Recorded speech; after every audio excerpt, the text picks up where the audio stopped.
Assalamualaikum warahmatullahi wabarakatuh. Perkenalkan, nama saya Adrian Wahyudiana dari PRO 02. Di sini saya akan menjelaskan tentang tutorial Autodesk Inventor Professional 2019 yang membahas tentang CAM. Sebelumnya apa sih CAM itu? CAM itu adalah suatu simulasi dalam suatu proses permesinan yang akan dilakukan terhadap suatu objek ataupun part yang akan kita buat. Sebelum membuat CAM dalam Inventor Autodesk Inventor, sebelumnya kita harus membuat suatu part terlebih dahulu dari 3D model ataupun sketch yang sudah tersedia di Inventor ini sendiri. Contohnya seperti ini. Di sini saya membahas tentang part baut yang tentunya kita semua mengetahui apa itu baut. Ya, baut itu berbahan dasar besi.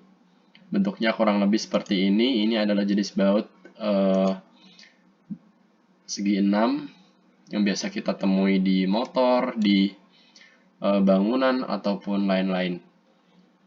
Setelah saya membuat part ini, saya akan membuat CAM dari proses yang akan dilakukan untuk membuat baut ini. Ya, di dalam baut ini saya sendiri tidak menampilkan semua proses ataupun tools yang digunakan di dalam CAM ini. Seperti pada baut ini, saya tidak menggunakan tools drill. Kemudian saya juga tidak menampilkan proses adaptive, pocket, ataupun contour. Tapi di sini saya akan menampilkan tutorial cara-cara yang ada pada proses baut ini, yaitu adalah ada face, ada profil, ada grooving, ada thread, dan ada part. Mari kita bahas satu persatu. Langkah awal dalam membuat CAM itu sendiri adalah membuat setup. Setup ada di menu CAM pada Autodesk Inventor. Setup ini sendiri adalah mempunyai fungsi sebagai membuat dimensi awal ataupun bahan baku untuk selanjutnya diproses menjadi sebuah part yang kita inginkan. Semisal saya ingin membuat baut, maka saya akan membuat suatu bahan baku dari besi yang mempunyai dimensi tentunya lebih dari ukuran part yang akan kita proses. Seperti ini. Di sini ada operation tip yang menampilkan proses yang akan kita lakukan. Perbedaan proses milling atau turning bergantung pada jenis part yang akan kita buat. Pada proses milling, cenderung kebanyakan dilakukan kepada part-part yang mempunyai bentuk kubus ataupun bersudut. Namun di sini pada baut yang mempunyai bentuk silinder, saya akan menggunakan proses turning. Di sini saya akan membaca turning. Lalu spindle, ini adalah primary spindle. Lalu di sini diisi radius. Kemudian Z-axis diatur seperti ini. Diposisikan di paling ujung kanan agar lebih mudah tentunya nantinya saat dilakukan proses selanjutnya. Kemudian X dihadapkan di atas dengan diatur sedemikian rupa. Kemudian pada model kita klik part yang akan kita pakai. Lalu cek referensi, kita buat model back. Kemudian ada menu yang kedua yaitu stock. Stock ini adalah untuk mengatur dimensi ataupun besar bahan baku yang akan kita gunakan.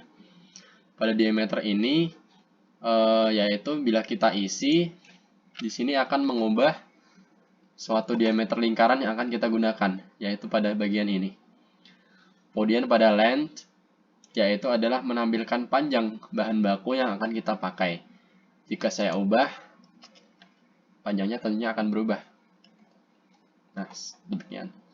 ukuran ini bisa kita sesuaikan berdasarkan part yang akan kita inginkan.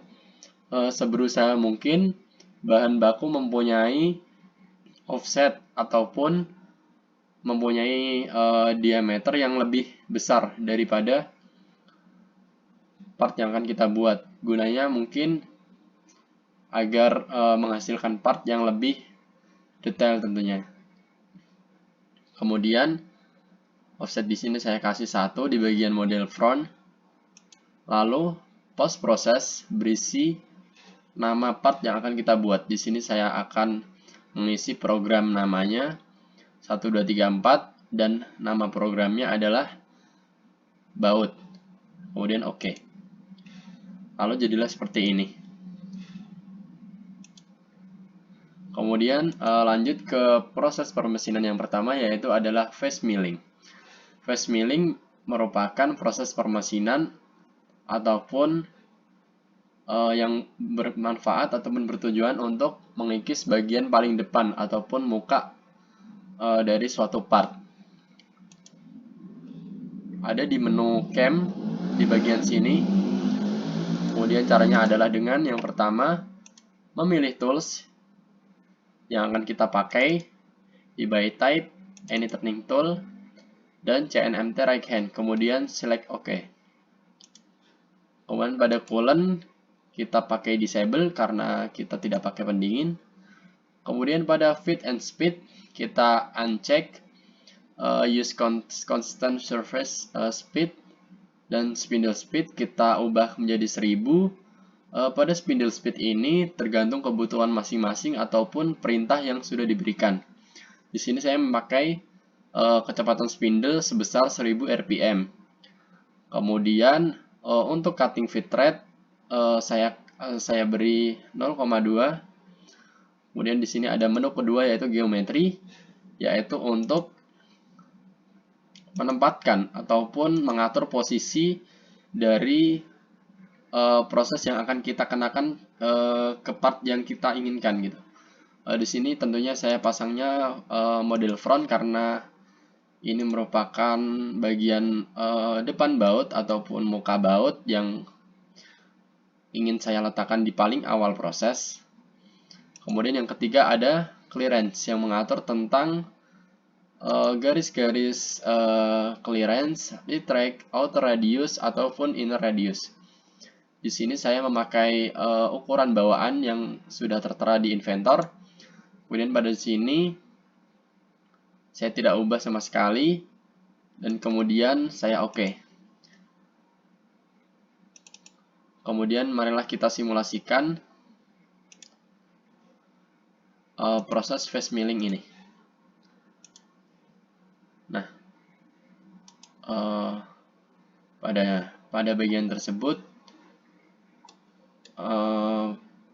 prosesnya yaitu adalah mengikis bagian muka pada part yang akan kita bentuk sehingga bagian depan sudah terbentuk. Kemudian ada proses yang kedua yaitu yaitu profile. Mohon maaf, yang proses kedua adalah profile yang ada di menu profile pada cam. Caranya adalah yang pertama, kita menentukan suatu tools yang akan kita gunakan melalui menu tools ini, sesuai kebutuhan masing-masing. Setelah kita mencari tahu, kita pencet select. Di sini saya memakai CNMT right hand yang mempunyai ukuran berikut. Jika ukuran yang kita inginkan tidak ditemukan pada opsi yang ada pada menu tools, kita bisa mengedit tools yang akan kita pakai sesuai dengan part yang akan kita buat, karena besar kecilnya suatu part pastinya pisau ukiran akan berbeda pula kebutuhannya. Berikut adalah kebutuhan saya, dan ini mungkin sudah saya edit sebelumnya sesuai dengan part agar dia masuk ke dalam partnya.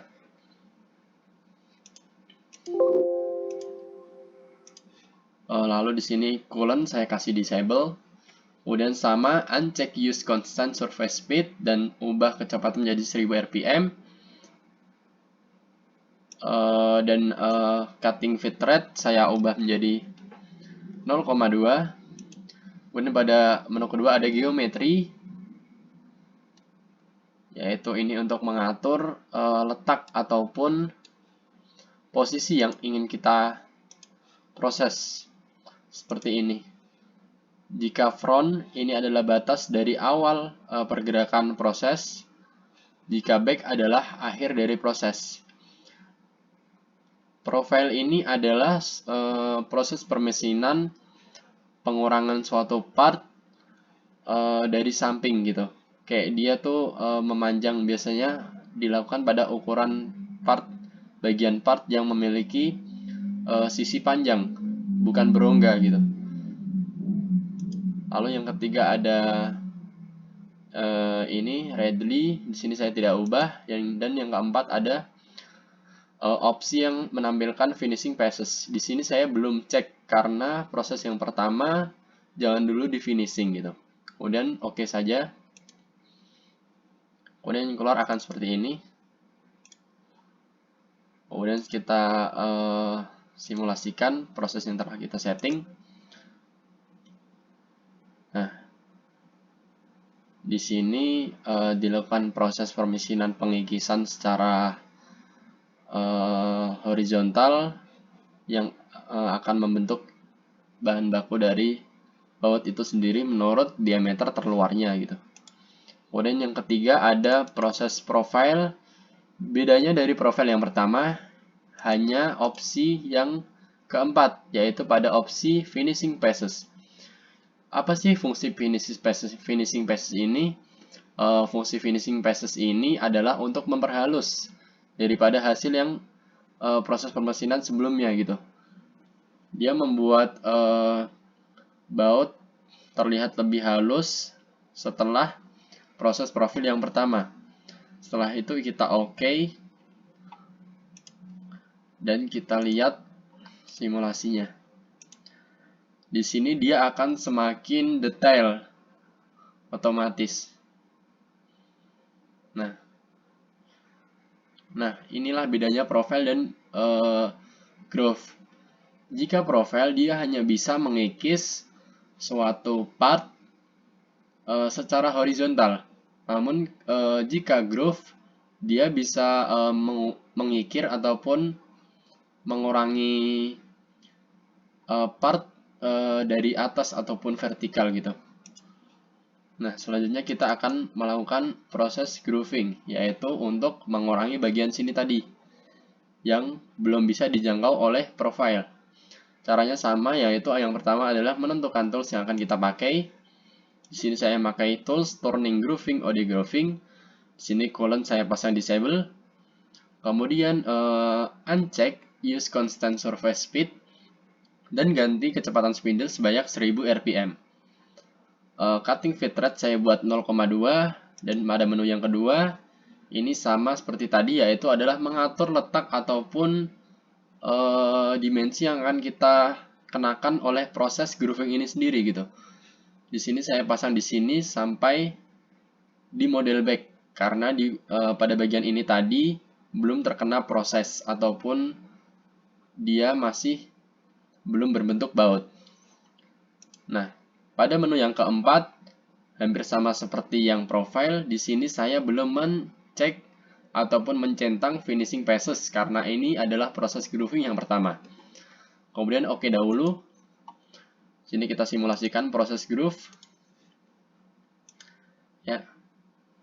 Dia mengikir ataupun mengikis part dari atas secara vertikal sehingga dia mampu menjangkau sudut-sudut yang terselip gitu, yang sebelumnya tidak dapat dijangkau oleh proses profile. Kemudian bedanya dari groove yang pertama tadi adalah yaitu pada menu yang keempat, di sini kita mencentang atau mencek opsi finishing passes dan diberi number of step over 1, dan finish feed rate 0,1. Sedangkan yang lainnya ini sama seperti groove yang pertama. Lalu kita oke. Lalu kita lihat apa sih bedanya ya. jelas pada proses groove dengan finishing passes, dia akan lebih halus gitu prosesnya. Dia akan lebih detail. Kemudian setelah proses groove, kita masih mempunyai proses yang selanjutnya, yaitu adalah proses treat dahulu. Jadi proses permesinan ini dilakukan secara urut dari kanan sampai kiri ataupun dari sisi A ke sisi B. Jangan sampai bercampur depan belakang. Namun secara berurutan dilakukan dari depan gitu. Di sini saya memakai proses treat untuk membuat ulir pada baut tersebut. Caranya dengan mengklik opsi treat yang ada pada cam, lalu kita cari tools untuk digunakan untuk threading atau membuat ulir tersebut. Di sini saya memakai turning threading yang sudah saya edit menjadi mata yang lebih kecil. Karena di sini saya memakai ulir baut yang berukuran kecil. Di sini bisa disesuaikan sesuai kebutuhan masing-masing tentunya. Kemudian dari coolant saya kasih disable. Kemudian pada menu yang kedua yaitu adalah treat faces. Ini diklik yaitu berdasarkan bagian ulirnya saja yang diklik. Kemudian apa sih fungsi frontset stock offset ini? Yaitu adalah untuk mengatur panjang ulir yang akan kita buat gitu. Di sini saya membuat batas yaitu dari model back ini sampai sini, yang sepenuhnya nantinya akan menghasilkan ulir yang sempurna. Kemudian yang lain-lain tidak perlu diubah. Di sini saya pencet OK dan mari kita simulasikan proses dari treat ini sendiri. Ya, treat adalah membuat ulir daripada baut tersebut hingga nantinya bisa dipasangkan kepada benda-benda yang dibutuhkan gitu. Proses dilakukan dari front ke back tentunya. Nah, jika kita sudah melakukan proses profile, facing, grooving, dan threading, kita masih mempunyai PR, yaitu di bagian back sini masih terdapat bahan baku yang belum diproses, yaitu adalah dengan cara cut off menggunakan opsi part yang ada pada menu cam. Caranya dengan memencetnya, lalu sama saja kita menggunakan tools yang kita perlukan. Di sini saya menggunakan turning grooving, OD grooving. Di sini saya tidak memakai coolant, saya pencet disable. Kemudian di sini saya uncheck use constant surface speed dan saya ubah spindle speednya menjadi 1000. Dan saya kasih cutting feed rate-nya sebesar 0,2. Kemudian pada menu yang kedua ada batas ataupun bagian yang akan kita kenakan proses cut off ini, yaitu pada bagian belakang itu sendiri. Meskipun kita bisa memencet selection dan memencet begini, namun di sini sudah dicantumkan bahwa di sini sudah ada menu model back yang bisa langsung dan lebih pasti dalam menentukan posisi dari belakang baut itu sendiri. Kemudian pada menu ketiga saya tidak ubah-ubah. Kemudian pada menu keempat saya tidak ubah. Dan di sini saya juga belum mencek ataupun mencentang finishing passes karena ini merupakan proses cut off yang pertama gitu. Jadi tidak perlu lebih halus terlebih dahulu. Nanti akan kita ulangi proses cut off ini dengan finishing passes. Kemudian kita OK dan kita simulasikan. Nah, berikut merupakan proses cut off atau pemotongan bagian belakang dari baut. Kemudian ada proses cut off yang kedua, yaitu sama pada opsi part. Di sini yang berbeda dari cut off yang pertama adalah hanya menu yang keempat, yaitu pada opsi finishing passes. Di sini saya mencentang dan memberi dimensi-dimensi yang sudah saya kasih, yaitu adalah step over 1, stock to lift 1, finish feed rate 0,1. agar terjadi hasil yang lebih halus nantinya dan tidak terjadi miss gitu. Kita oke dan kita simulasikan.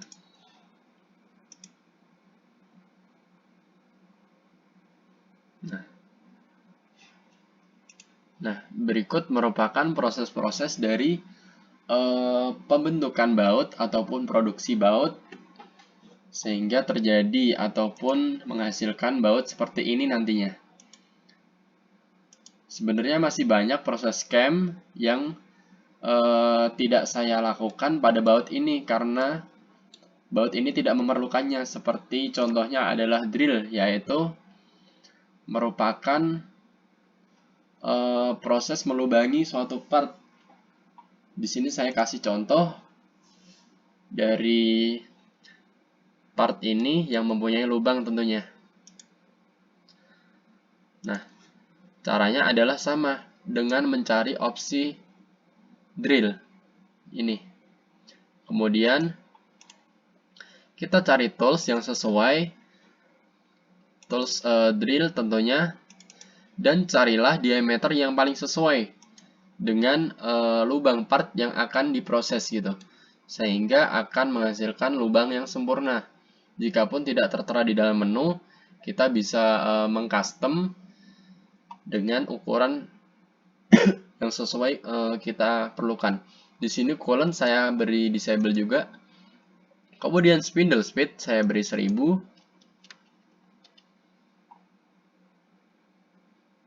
Kemudian pada geometri tentunya klik hole face, yaitu adalah yang berlubang ini kita klik. Kemudian pada menu ketiga ini adalah height, dia mengatur tentang jarak yang dikenakan ataupun posisi dalam proses permesinan tersebut. Contohnya adalah drill ini nanti sampai ke sini gitu. Drill ini mentoknya di berapa senti gitu, sehingga dia bakal ngasih hasil yang lebih sempurna gitu. Enggak setengah-setengah lubangnya. Kita bisa buat setengah gitu. Contohnya seperti ini, jika kita buat 5, dia akan sampai tengah saja gitu drillnya. Tapi di sini kita pengen lubangnya itu sampai tembus. Jadi kita buat ukuran sekiranya drill itu dapat tertembus sampai bolong gitu. Kemudian di sini adalah drilling rapid out. Kemudian kita oke. Sini marilah kita simulasikan semuanya.